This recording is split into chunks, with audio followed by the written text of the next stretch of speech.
শুরু করেছি এবং আজকের যুক্তি তর্ক উপস্থাপনের মধ্যে বিগত আওয়ামী লীগ সরকারের সময়কার যে রাজনৈতিক প্রেক্ষাপট, তারা কিভাবে স্বৈরশাসক হয়ে উঠেছিল এবং তার আগের আমলে স্বাধীনতা উত্তর বাংলাদেশে আওয়ামী লীগ কিভাবে দুঃশাসন অপশাসন চালিয়েছিল, সেই প্রেক্ষাপটগুলো আমরা তুলে আনছি। কারণ এই মামলার পটভূমি, এই মামলায় অপরাধী হয়ে ওঠার পেছনের যে কারণগুলো, সেগুলো এই মামলায় অনেক গুরুত্বপূর্ণ বিষয় বলে আমরা সেগুলো তুলে ধরতে চেষ্টা করছি।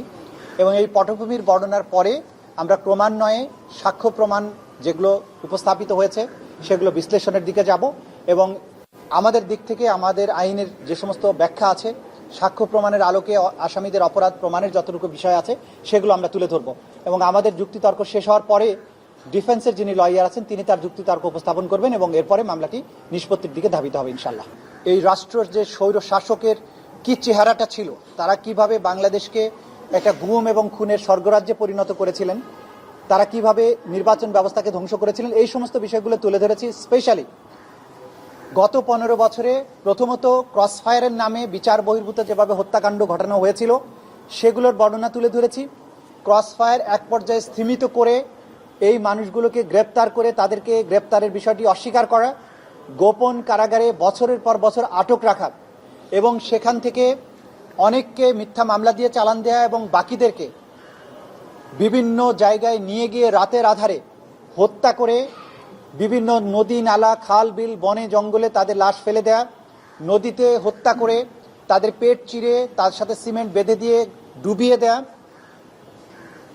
অঙ্গহানি করা, বিভিন্ন টর্চারের ম্যাটেরিয়াল ব্যবহার করে গুমের সেন্টারগুলো থেকে মানুষকে টর্চার করা, সেখানে ঘূর্ণায়মান চেয়ার, ইলেকট্রিক শক, হাতুড়ি দিয়ে মাথায় আঘাত করে হত্যা করা, ইনজেকশন পুশ করে হত্যা করা এবং একই দিনে অনেক মানুষকে হত্যা করা। এই যে তার কর্মকাণ্ডগুলো ছিল, তাদের এই সরকারের বিভিন্ন এজেন্সিগুলোর মাধ্যমে তারা এই ধরনের অপকর্ম করেছে সরাসরি প্রধানমন্ত্রীর নির্দেশে। তার অন্যান্য যে সহযোগী যারা ছিলেন ক্যাবিনেটে, বিভিন্ন প্রশাসনের বিভিন্ন জায়গা, তাদের মাধ্যমে এই কাজগুলো যে করা হয়েছে একটা সিস্টেমের আওতায় এবং এটাকে একটা কালচারে পরিণত করা হয়েছিল, সেই প্রেক্ষাপটগুলো আমরা বর্ণনা করেছি। এবং এই বর্ণনাগুলো এই মামলার অপরাধীদের অপরাধ প্রমাণের ক্ষেত্রে অসম্ভব গুরুত্বপূর্ণ। কারণ হঠাৎ করে তারা এত বড় অপরাধী হয়নি, তারা প্রথম থেকেই এই বাংলাদেশের মানুষকে শাসন করার নামে কিভাবে একটা জুলুম, কিভাবে ভয়ের একটা রাজ্যে পরিণত করেছিল, সেই বিষয়টা উঠে আসা জরুরি। কারণ এই মামলার মাধ্যমে একটা ঐতিহাসিক প্রেক্ষাপটেরও বিচার করা হচ্ছে, কিভাবে একটা গণতান্ত্রিক পদ্ধতির একটা শাসন ব্যবস্থাকে এই ধরনের একটা নিপীড়ক স্বৈর শাসকে পরিণত করা হয়েছিল, সেই বিষয়টা তুলে আনার জন্যই আমরা পটভূমিগুলো ক্রমান্বয়ে বিশ্লেষণ করছি। এর মধ্যে আমরা আজকে যখন আমাদের এই আর্গুমেন্টগুলো সোশ্যাল মিডিয়ায় লাইভ সম্প্রচারিত হচ্ছিল, সেই সময় আমাদের আন্তর্জাতিক অপরাধ ট্রাইব্যুনালের চিফ প্রসিকিউটর অফিসের যে ফেসবুক পেজ, সেটার উপরে সাইবার অ্যাটাক করা হয়েছে। করার মাধ্যমে ফেসবুকটাকে সাময়িকভাবে ডিসেবল করে দিয়েছিল তারা, যদিও সেটা উদ্ধার করা সম্ভব হয়েছে। কিন্তু তারা যে আমাদেরকে ভয় পায়, এই যে যুক্তিতর্ক, এইখানে যে এভিডেন্স, তাদের যে নিষ্ঠুরতার বর্ণনা, এইটা গোটা দুনিয়াবাসী যাতে জানতে না পারে, তাদেরকে জানতে দিতে এই অপরাধীরা চায় না, তাদের সহযোগীরা এটা চায় না। সেজন্যই আমাদের এই ফেসবুক পেজের উপরে সাইবার হামলা তারা চালিয়েছে। তারা দুনিয়াকে এটা জানতে দিতে চায় না যে বিচারটা কতটা ট্রান্সপারেন্ট হতে হচ্ছে, এভিডেন্সগুলো কতটা ওভারওয়েলমিং, এভিডেন্সগুলো কতটা অকাট্য, সেটা তারা বুঝতে দিতে চায় না। কিন্তু আমরা শেষ পর্যন্ত এটা রিকভার করতে পেরেছি। আমাদের মেসেজ হচ্ছে, অপরাধ করে যেমন পার পাওয়া যাবে না, অপরাধীকে রক্ষা করারও কোনো চেষ্টা কোনোদিন বাংলাদেশে সফল হবে না ইনশাল্লাহ। আমরা দৃঢ় প্রতিজ্ঞ, আমরা কারো প্রতি কোনো রকমের প্রতিহিংসা চরিতার্থ করার চেষ্টা করছি না। আমরা ন্যায় বিচার নিশ্চিত করার জন্য কাজ করছি। কোনো ব্যক্তির ব্যাপারে আমাদের কোনো বিদ্বেষ নেই, কিন্তু এই রাষ্ট্রে, এই জনপদে, এই দেশের মানুষের উপরে যে নিষ্ঠুরতা, যে গণহত্যা চালানো হয়েছে, তার বিচার হতে হবে। এই রাষ্ট্রকে নিরাপদ রাখার স্বার্থে, আগামী প্রজন্মকে বাংলাদেশে নিরাপদে বসবাসের সুযোগ দিতে, এই দেশকে একটা প্রসপারাস একটা রাষ্ট্রে পরিণত করে আগামী বিশ্বে বাংলাদেশ একটা গুরুত্বপূর্ণ জায়গায় পৌঁছুক, সেরকম একটা রাষ্ট্রে গর্ব করার মতো একটা রাষ্ট্র যাতে আমরা প্রতিষ্ঠিত করতে পারি, সেই কারণে কোনো অপরাধের বিচারহীন যাতে না থাকে, কোনো অপরাধী অপরাধ করে সমাজের দম্ভ পরে যাতে বিচরণ করতে না পারে, সেরকম পরিবেশ তৈরি করার স্বার্থেই ন্যায় বিচার, সেটা আমরা এনশিওর করার চেষ্টা করব। 15 বছর ধরে এই সরকার ক্রমান্বয়ে যে দানবে পরিণত হয়েছিল, প্রথমে পিলখানা হত্যাকাণ্ডের মাধ্যমে আমাদের প্রতিরক্ষা ব্যবস্থার মেরুদণ্ডটাকে ভেঙে দেওয়া হয়।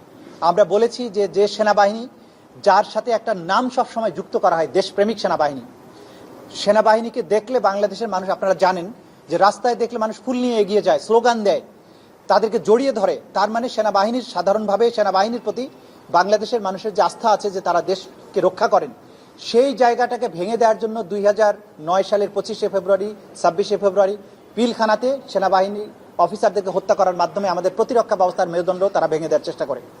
পরবর্তীতে গুম খুনের কালচার চালু করে, পরবর্তীতে নির্বাচন ব্যবস্থাগুলো ধ্বংস করে দেয়, তত্ত্বাবধায়ক ব্যবস্থাগুলো বাতিল করে, দুর্নীতি সর্বগ্রাসী রূপ পায়। এইটার মাধ্যমে একটা সাধারণ সরকার থেকে তারা ক্রমান্বয়ে একটা দানবে পরিণত হয়েছিল।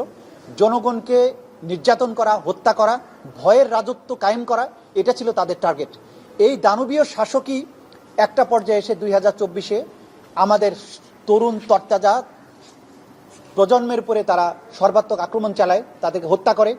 শুধু সাধারণভাবে আক্রমণ, পুলিশ দিয়ে আক্রমণ তা নয়, এখানে সকল বাহিনীকে ইনভলভ করা, হেলিকপ্টারের মতো সামরিক যান, ড্রোনের মতো প্রযুক্তি নির্ভর সরঞ্জাম, লিথাল ওয়েপন, এপিসির মতো মারাত্মক মারণাস্ত্র, এই সব জিনিস দিয়ে হত্যাকাণ্ড চালানো হয়েছে। এবং এটা হঠাৎ করে তারা করেনি, তাদের এই ক্রিমিনাল চরিত্র কিন্তু তারা ক্রমান্বয়ে পাকাপোক্ত করেই 2024-এ এসে সর্বশক্তি নিয়ে তারা ঝাঁপিয়ে পড়েছিল, যেটা আমাদের তরুণরা রুখে দিয়েছেন বলেই 2024-এর বিপ্লব হয়েছিল। সুতরাং এই বিচার করার সময় ট্রাইব্যুনালের সামনে পেছনের এই পটভূমিগুলো অত্যন্ত স্পষ্ট থাকা জরুরি। সে কারণে এই পটভূমিগুলো আমরা তুলে ধরছি, সাথে সাক্ষ্য প্রমাণগুলো, এটা যে বাস্তবে কি কি ঘটেছিল সেই সাক্ষ্য প্রমাণগুলো আমরা তুলে ধরছি। যেখানেই গ্রেপ্তার করা হোক, তাকে আদালতে আনার সময়ে যে যতটুকু সময় ব্যয় হবে তার ছাড়া 24 ঘন্টার মধ্যেই তাকে আদালতে উপস্থিত করতে হবে। এটা হচ্ছে আইনের বিধান। শুধু আমাদের এই আন্তর্জাতিক অপরাধ ট্রাইব্যুনাল আইন নয়, আমাদের সংবিধানও এটা স্বীকৃত যে গ্রেপ্তার করে 24 ঘন্টার বেশি কাউকে আটক রাখা যায় না। যদি আদালত আপনাকে আটক রাখার অথরিটি দেয়, কেবলমাত্র তখনই আপনি আটক রাখতে পারবেন। সুতরাং যাকে যখনই গ্রেপ্তার করা হবে, তাকে আইনের বিধান হচ্ছে তাকে আদালতের কাছে আনতে হবে। আদালত যদি তাকে আটক রাখতে বলে আটক রাখা হবে, আদালত যদি তাকে ছেড়ে দিতে বলে, জামিন দেয়, সেটা দিতে পারেন। সুতরাং ডিসিশন নেওয়ার অথরিটিটা তখন আদালতের হাতে চলে যায়। এইটাই হচ্ছে আইনি ব্যাখ্যা। তো আমাদের কাছে কেউ ব্যাখ্যা চাননি, যদি চান তখন আমরা ব্যাখ্যা নিশ্চয়ই তাদেরকে। আনুষ্ঠানিকভাবে ডকুমেন্টারি পদ্ধতিতে কেউ বলেননি যে আটক রাখা হয়েছে। মিডিয়াতে যেটা এসেছে সেটাকে আমরা আমলে নিচ্ছি না। আমাদেরকে যদি বলা হয় যে আটক রাখা হয়েছে, তাহলে আইন অনুযায়ী তাকে অবশ্যই আদালতের কাছে আনতে হবে, এটাই বিধান। তো যেহেতু আমরা জানি না, সুতরাং এই বিষয়ে আমি কোনো মন্তব্য করতে চাই না।